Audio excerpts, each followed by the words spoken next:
In this video, we're going to discuss Parkinson's disease.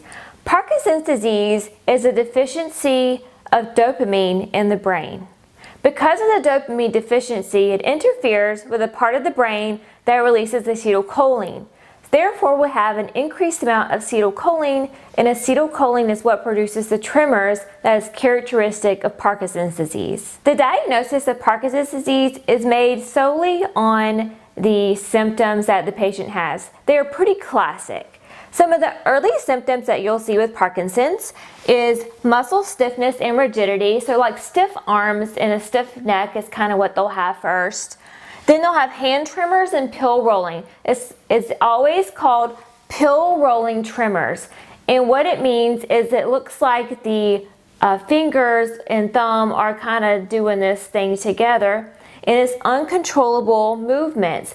It's obvious when they're at rest, but if they go to pick up an object, the tremors stop somewhat. So it's obvious at rest, and when they go to pick something up, an object, it doesn't happen as much. As the disease progresses, they'll have bradykinesia, and that just means slow movement. So they just move really slow. Imagine if you were having tremors all over your body, you'd probably move really slow too. They have mask-like facial expressions, so they just lack facial expressions. Hypophonia is a low-toned voice. A shuffling gait. Shuffling gait is one of those key characteristics of Parkinson's. A shuffling gait is when you're walking, right? Gait means your walk, and you have you try to put one foot in front of the other, and that part kind of gets hung up on itself, so it shuffles. So when you're going to walk forward, you have a shuffling gait. Dysphagia, difficulty swallowing. So as they have the hypophonia and then they have the tremors are not just on the hands, they're on their whole body. So as they have that shakiness to their voice, they have the hypophonia, they also have dysphagia, difficulty swallowing. Then they also will have weight loss. It is difficult to eat for them, to swallow, and then they will exhibit some weight loss. There's a couple treatments available: deep brain tissue stimulation and then a papillotomy, and you can read about those in your book. But there's no cure for Parkinson's disease, so what they're usually going to do is replace that dopamine.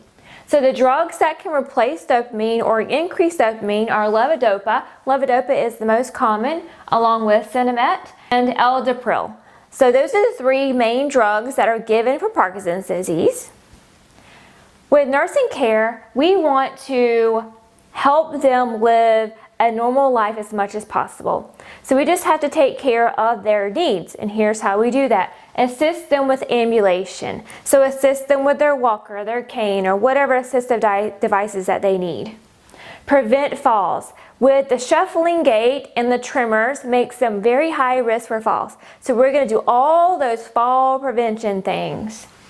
Ask them to speak slowly. So they may have that hypophonia and shakiness in their voice. We just need to ask them to speak slowly. We also speak to them with respect and dignity because they still have their mind. They just can't speak very clear. Aspiration precautions because of the dysphagia. And nutrition. Give them supplements between meals and have small, frequent meals. Remember, they have dysphagia, so it's difficult to eat. Okay, so that's pretty much all for Parkinson's that you need to focus on. Make sure you read this section in your textbook. Thanks for watching.